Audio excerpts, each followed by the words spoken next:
Listen to the complete season ad-free by subscribing to Curious Cast Discovery exclusively on Apple Podcasts.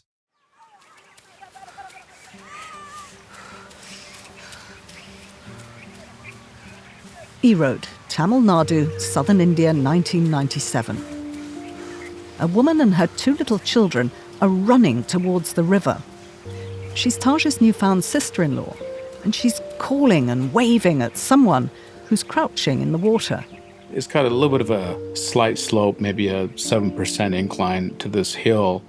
And there's this woman who was taking a bath in the river, an older woman. Taj is too far away to hear what the children are yelling. But when the older woman hears them, she stands up abruptly, then scrambles to get out of the water, not stopping to rinse her soaked hair, dropping her towel and her comb on the bank. She runs barefoot, not noticing the sharp twigs or the stones, racing towards Taj and his friend Chris, who are waiting at the hut. And you could see she was just sprinting up this hill. And her hair is soaking wet, and she's got a sari, and she was trying to put a blouse on, and the sari kept flying over and over her shoulder. And she just ran up to this mud hut. And I'm coming the opposite way, standing and crying, and just the emotions. I just couldn't hold them in. Is it her? Is this his mother? Taj clutches a tree to steady himself, rests his forehead on its thin trunk while he tries to slow his thumping heart. Remember, Taj and Chris have only said they're friends of Chellamuthu, that they're here on his behalf. And they've got a script prepared, questions they've carefully designed to prove this woman's identity before they reveal who they really are.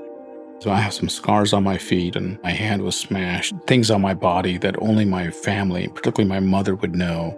But watching this woman sprinting, they're both dumbstruck. When I saw this woman running up, the emotional running of this woman, it just felt like a mother that had lost her child who was running to meet her son. I can't explain to you why I knew. I just knew. The woman tries to speak, to tell them who she is, but Taj doesn't need to hear her say it. Arai. It's been 18 years since he last saw her, but he's got no doubt. I just instantly knew it was my mother. Because who can forget his mother's face? And even before Chris can ask a question, Arai starts to talk at the same lightning speed as her running, desperate to hear news of her lost son. And she immediately talked about my hand and the scars on my feet. Chris translates for Taj, who's still a few feet back, trembling beside the tree. And all the time, Arai is begging Chris to bring her to her lost son, to Chellamuthu, her beloved pearl. And I don't know what else to say other than my heart knew it was my mom. Then Arai stops talking to Chris and turns to point at Taj. And all of a sudden, she turned and said, the guy standing near, if my son was alive, he'll be like that. If my son was alive, he'd look like that. So that sent me all shivers and spokes, yeah? Taj is shaking too. This is the moment he's been waiting for nearly 2 decades. The reunion he's dreamt of, something he's never stopped longing for. All he needs to do is to step forward, to say, I am Chellamuthu, and then wrap himself in his mother's arms. Chris waits for his cue, ready to make the announcement. Until finally, Taj walks towards them, his face soaked with tears. And taking a deep breath, he looks at Chris, then very gently shakes his head. I told Chris, don't tell my mom that it was me. As Arai stares, still dripping from her bath, Taj walks away, without saying a word.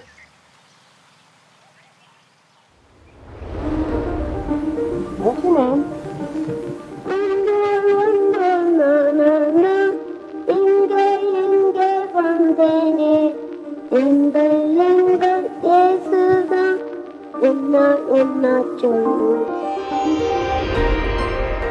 From Curious Cast and Blanchard House, this is Stop Rewind, The Lost Boy. I'm Emma Jane Kirby.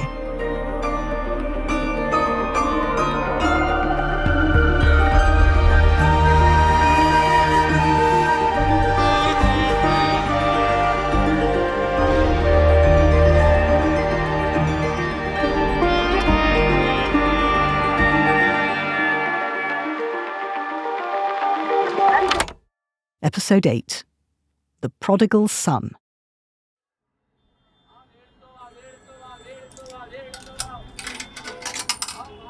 It's not quite been an hour since Taj saw his birth mother. He's standing in a yellow public calling office on the sidewalk. It's sweltering inside the wooden phone booth. He's waiting for the operator to connect him to a number in Coimbatore, while his friend Chris stands outside, confused and uneasy about what's just happened. Why Taj made him tell his mother a lie. I said, don't worry, I will call him up. Chellamuthu is my friend. We are working together. I'll tell him to come and all that. Chris had promised Arai they'd be back tomorrow, bringing Chellamuthu with them. Then he and Taj got back in the auto rickshaw and just drove away. It's not that Taj is cold-hearted or indifferent. It was a moment in my life, which was besides my marriage, most important day, hour, minute of my life up until then. It's just that it's almost too big for him to manage. I couldn't do it alone. I didn't know how. And much as he trusts him, at this point, Taj has only known Chris for a few days. So he wants to share this life-changing moment with someone really close to him, with the person he loves most in the world. I really wanted my wife to be here. So he calls Priya, who's 70 miles away in Coimbatore at her brother's wedding. And he drops the bombshell. He gave me a phone call and he said, well, I think I found my family. And, oh my gosh. It was a lot to take in. At first, Priya's worried that Taj is being scammed. I was like, are you sure? Are you sure this is not some family that's pretending to be your family to take advantage of you? He says, I know. This is my family, and that's my mom. Taj has already looked up the bus timetables from Coimbatore to E-Road. There's one first thing in the morning. He's like, I'd like you to be a part of it. And get ready, because tomorrow we're going to go and meet all my family. Yeah. But Taj has one more favor to ask. I really wanted my father-in-law to be there because he could explain where I was for the last, 18, 20 years. Taj thinks his father-in-law would be the best person to help fill in the gaps for his family. He speaks Tamil, and he's an Indian man of standing. Plus, he knew Paul Thurvados, the orphanage owner. He could explain to them how Chellamuthu was kidnapped and taken to Lincoln Home, and how Paul then sent him to the States for adoption, claiming he was a beggar with no parents. I don't know how to cross that chasm, and so I thought I needed somebody older and mature and who could explain that and kind of bring that together. And it's not just about a language barrier. Okay, Priya and her father are both Tamil speakers, but Taj needs them for much more than translation. He wants them to witness the big reveal, the moment when he proves that he belongs. I really wanted my father-in-law and Priya to be there when I announced, hey, I'm your son. You see, Taj is still stinging from the argument he'd had with Priya's father and uncle during the wedding preparations. Taj had accused them of holding back information about his adoption. Then they lashed out and called him a stray dog, a stray with no home. And Taj is sure this will be a healing moment for them. So Priya puts down the phone and goes to ask her father, while Taj waits on the line, bursting with excitement. And then Priya picks up again. And she said, no, he won't come. Priya's father says he's just too busy with his son's wedding. Maybe another time. That was, heartbreaking for me.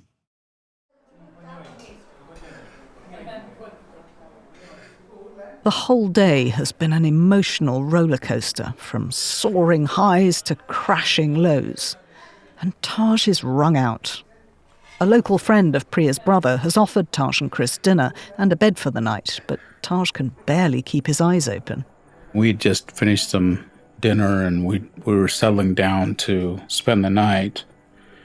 And it must have been 8:30 or so. It was dark.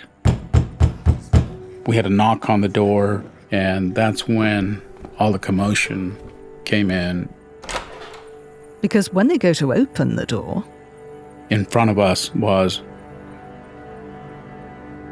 my mother.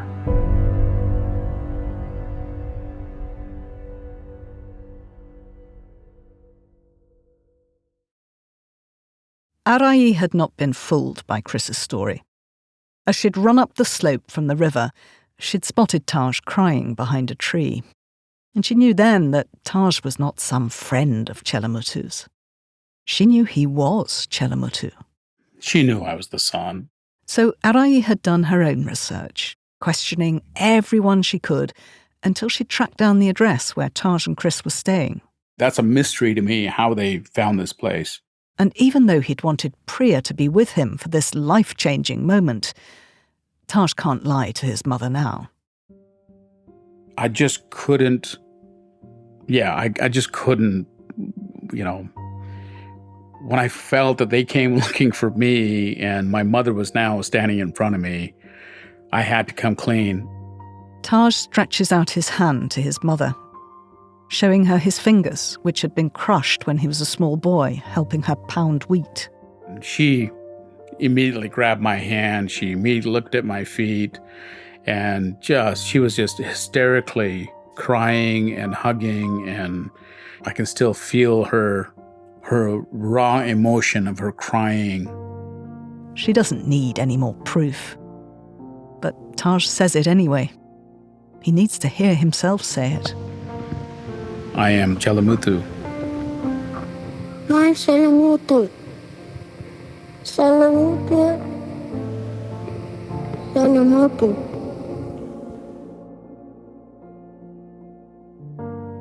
I don't know if there's a word to describe. You're trying to take 20 years of distance and put it into a single hug. How do you do that? How do you, in a single hug where you can't understand each other, we don't speak the same language, to show how much I missed and, I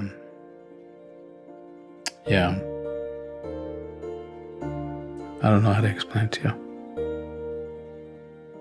you. Chellamuthu was almost a distant memory, a memory that I had been hiding for a number of years. He was being shut out, trying to forget, yet secretly craving. And in that moment, when I was hugging my mother, I was the little boy that was hugging his mom. Arai has not come alone. She's brought someone with her, who Taj instantly recognizes, because they share the same face. Silveraj, my older brother, was there.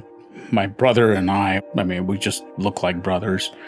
Again, I was crying like a baby and I couldn't hold it back. And my brother was crying. So much love was being poured out. In the background, Chris watches the reunion, overcome with emotion. I was crying. My eyes were wet. I was just thanking God that it has made it possible. Chris slips away and lets them be. It's difficult to explain the raw emotion that I felt of finally being at home.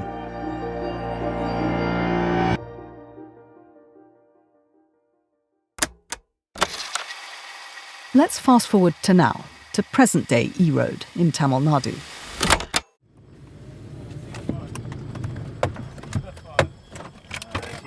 Taj, accompanied as usual by his dear friend Chris, is paying a surprise visit to his mum. The bells you can hear aren't heralding him, by the way. They're for Pongal, which is a Hindu festival. Everybody, you see what's happening here? It's been nearly 30 years since their first reunion, and throughout that time, Taj has visited his family in India regularly. But whenever Arai sees her son walking up the path towards her, the memories of those agonizing years without him come flooding back. For the first few minutes of the visit, she clings to him, weeping. He disappeared when he was so young. I was eaten up with fear about what happened to him. You hear stories about children's eyes being plucked out, and I couldn't bear to think he was hurt. Oh, I didn't want to live anymore. I just wanted to die. I had to go on living for the other children, but honestly, I was dead inside. Arai is in her late 70s now. Her face is weathered from a life of hard work in the fields, and her hands are strong and muscled. You can see she's had to struggle to survive. She's barefoot and she wears a beautiful bright green sari trimmed with yellow. A string of red beads hang from her neck, and her nose and ears are studded with glittering red and white glass. As she talks, she continues to hug her son so fiercely that Taj can hardly catch his breath. It's as if she daren't let him go. It was only when Chellamuthu returned that I became human again.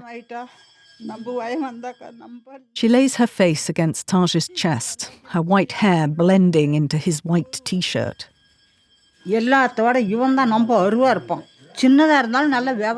Of all my children, he was by far the smartest. He was so on the ball, so sharp.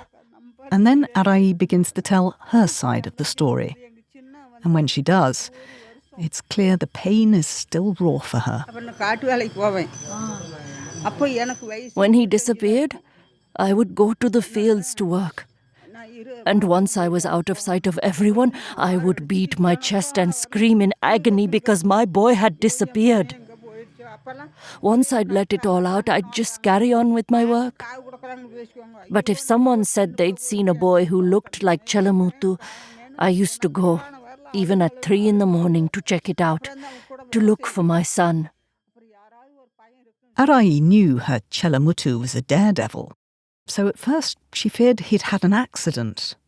For weeks, she scoured Erode's wells in case he'd fallen down a shaft. She pestered all the night watchmen to check the factory outbuildings in case he'd been exploring and got locked in. As the weeks and months went on, she widened her search, sometimes travelling hundreds of miles in search of her son. Every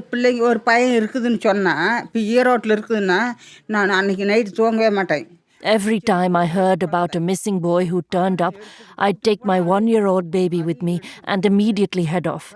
And each time I would be so confident that it would be my Chellamuthu. I'd go everywhere, even to Chennai. I searched the whole of Tamil Nadu. And the whole journey there, I'd be so upbeat thinking I'd bring him home. And when it wasn't him, I was broken, in despair. I'd return home with the baby, crying uncontrollably. And that baby? He's Ishwaran, the baby brother Chellamuthu used to look after for his mum. And the one he missed so much that when he arrived in the US, he cuddled his adoptive baby brother Jerem instead. Ishwaran is married now with 2 daughters, and he's the absolute spitting image of Taj. I was just 10 months old when my brother went missing. And although I don't have memories of him, my father's side of the family had a photo. And they used to make me look at it, and they'd say, "This is Chellamuthu. This is your big brother." We weren't allowed to forget him, ever. He was our brother. He was Chellamuthu. I don't know how to explain it, but I always felt I knew him. And to Ishwaran, the absent Chellamuthu took on almost a mythical status. He was convinced that Chellamuthu could make everything come right.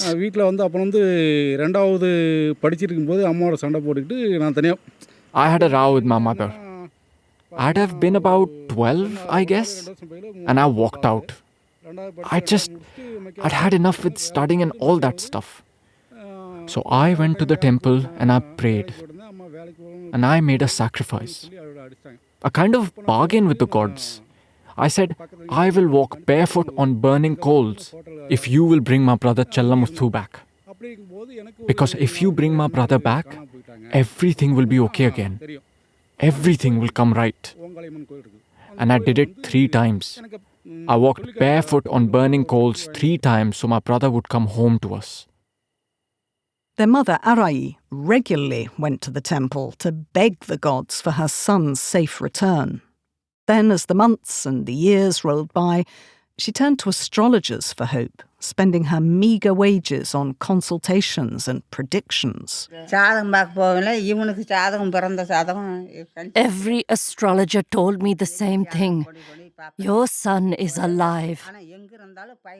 Arai's family told her to stop wasting her money on fortune tellers, but she clung to those positive predictions like a drowning person clings to a life raft.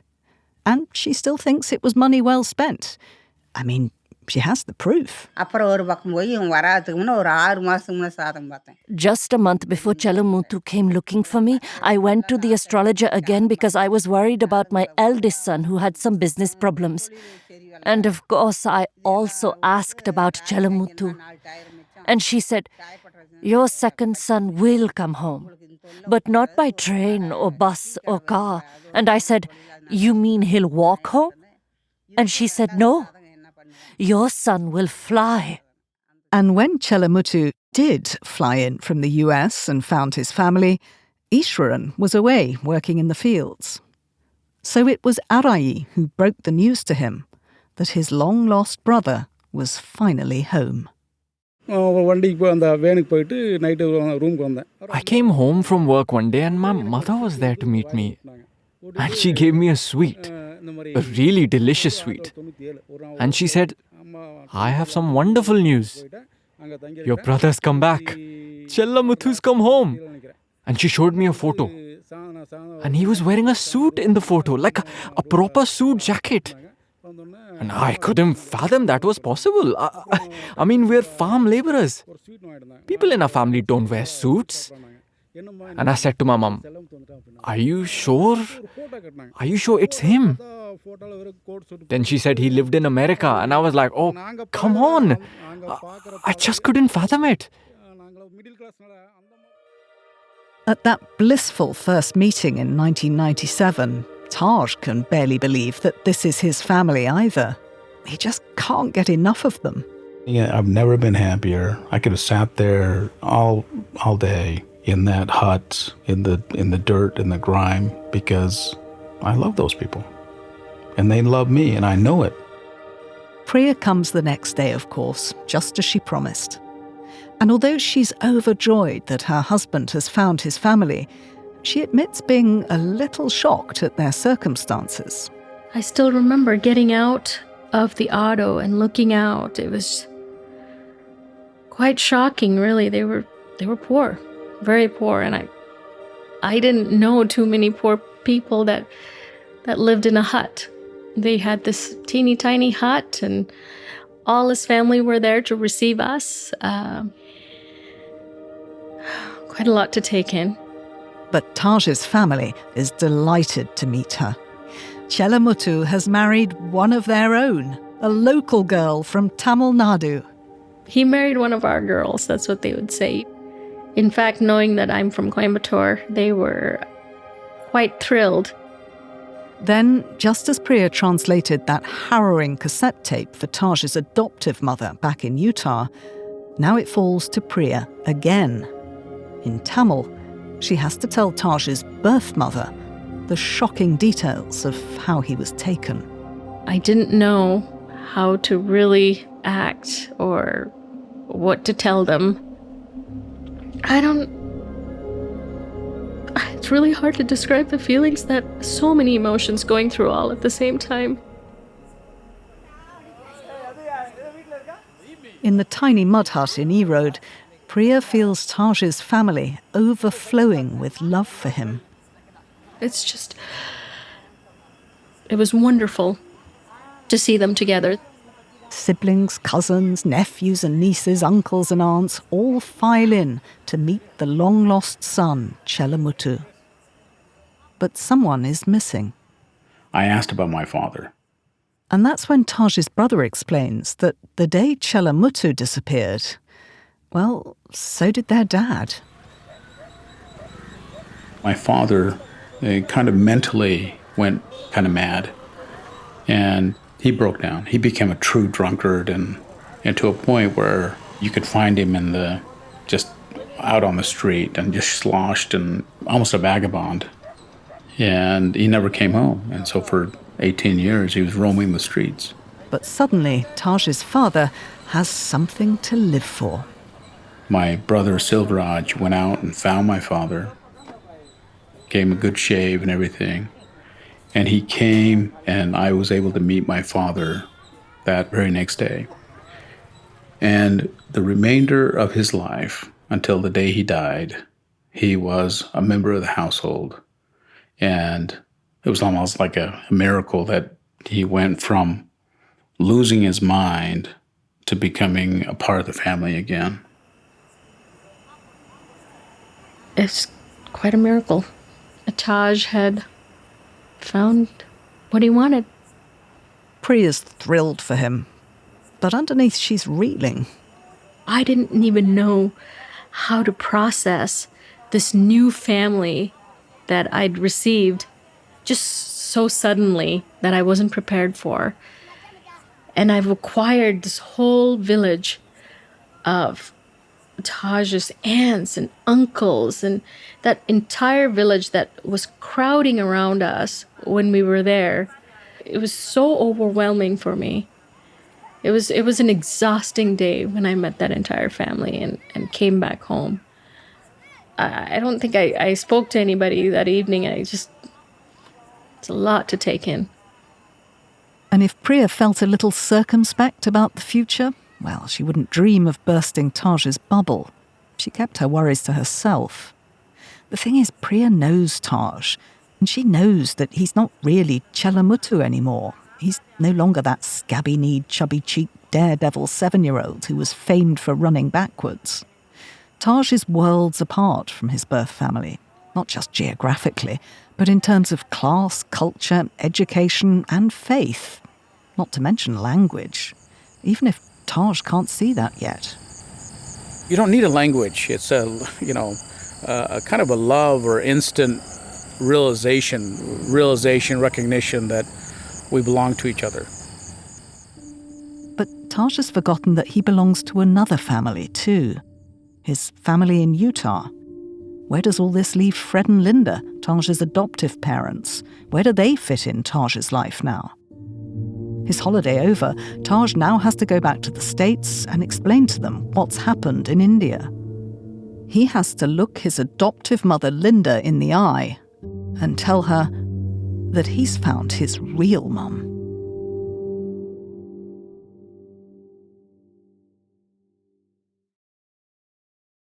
Back in Utah, Taj is still on cloud 9. But when he goes round to see Fred and Linda and announces that he's found his birth family, Taj remembers they didn't exactly jump for joy. There really wasn't too much excitement from them. There was no conversations. There was no, what happened, what transpired, hey, how was it, or tell me about it. None of that happened. It was like a fact that I gave, hey, I found my family. Oh, that's fantastic, and moved on. And for years and years, we never really talked about it. Taj feels hurt and a little angry that Fred and Linda don't seem to share his happiness, that they don't immediately want to jump on a plane and go and meet his family. In fact, they don't even mention visiting at all. So he just stops talking about India whenever he sees them. He avoids the subject of his birth family and the love he feels for them, in case Fred and Linda think he's rubbing their noses in the fact that he's just not that close with them. We've not really had that emotional connection, and this is one step more that I was removing that emotional connection. Taj interprets his adoptive parents' reaction as jealousy, or at best, indifference. But of course, Fred and Linda have been preparing themselves for this announcement ever since they understood that Taj was not an orphan. They've been expecting Taj to find his family. We knew he would always go home. There was absolutely no question in our minds. From the second Taj had enough English to say so, he made it very clear that he didn't want to be with them. And they were careful never to stamp on his dreams of finding his way back. He would say, I want to go home. I want to go back to India. I've got to go back and see if my mom's still there. I can remember him saying that. And we're saying, we hope you do. We hope you do. When that moment came, though, Linda admits it was hard. A little scary. But we were glad. In fact, Linda's faith meant she never felt that she would lose her son. She and Fred had tried for years to find out where Taj came from. But when all their inquiries came to nothing, they made a decision. They took Taj to the Mormon temple for a sealing ceremony, which binds families together.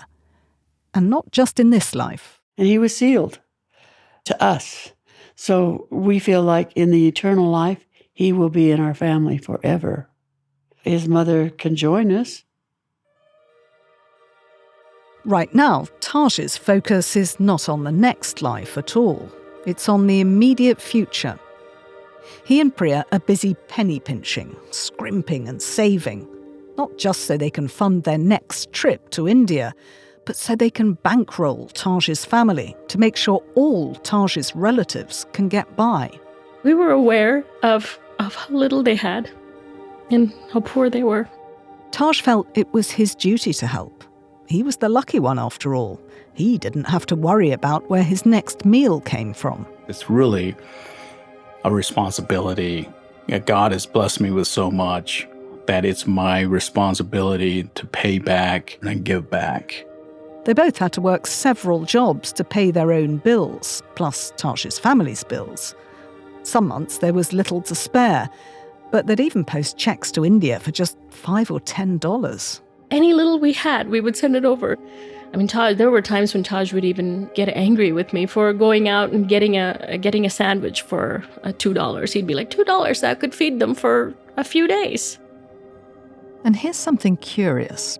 Taj stops looking back. He stops thinking about the horror of being kidnapped and who made him get on that bus, about what Paul Thurvados, the orphanage owner, knew or didn't know about his situation, about whose fault all this was.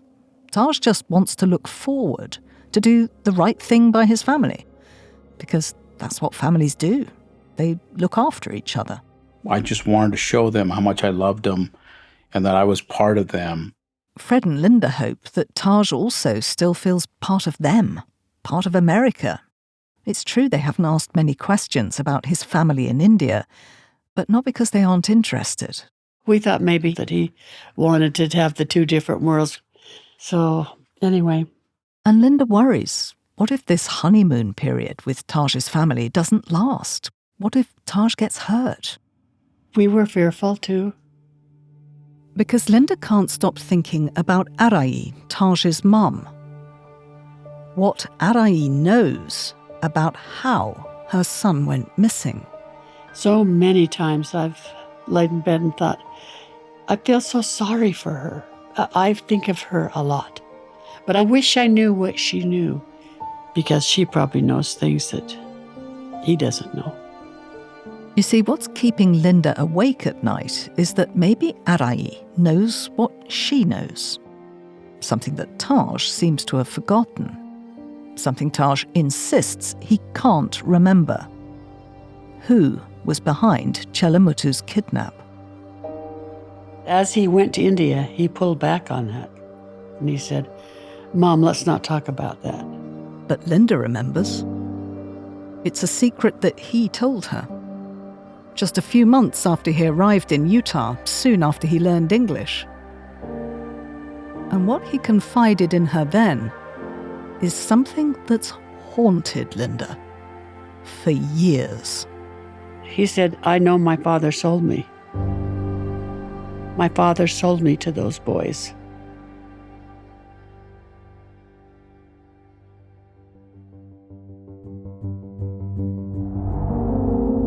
You've been listening to Stop Rewind, The Lost Boy, a Blanchard House production for Curious Cast. It's hosted, written and produced by me, Emma Jane Kirby, with additional production by Himat Shalagram. Stop Rewind, The Lost Boy is inspired by the book The Orphan Keeper by Cameron Wright. We'd like to make it clear that the Church of Jesus Christ of Latter-day Saints has never promoted or facilitated the adoption of children from Paul Thervados' orphanage, Lincoln Home for Homeless Children. The words of Taj's mother Arai are voiced by Soham Kapila, and Taj's brother Ishwaran is voiced by Tarash Maharotra, with translations from the original Tamil by Nadiani S. On the ground interpreting by Smita TK. Additional research by Catherine Gillon. Original music by Toby Matamong, Louis Nankmanel and Daniel Lloyd Evans. Sound design and mix engineering by Volkan Kizeltuk, Daniel Lloyd Evans, Toby Matamong and Louis Nankmanel. Post-production supervised by Daniel Lloyd Evans. The creative director of Blanchard House is Rosie Pye. The head of content at Blanchard House is Lawrence Grizel. For Blanchard House, the executive producers are Amika Shortino-Nolan and Lawrence Grizel. For Curious Cast, the executive producers are Dida Velasquez and Chris Duncombe.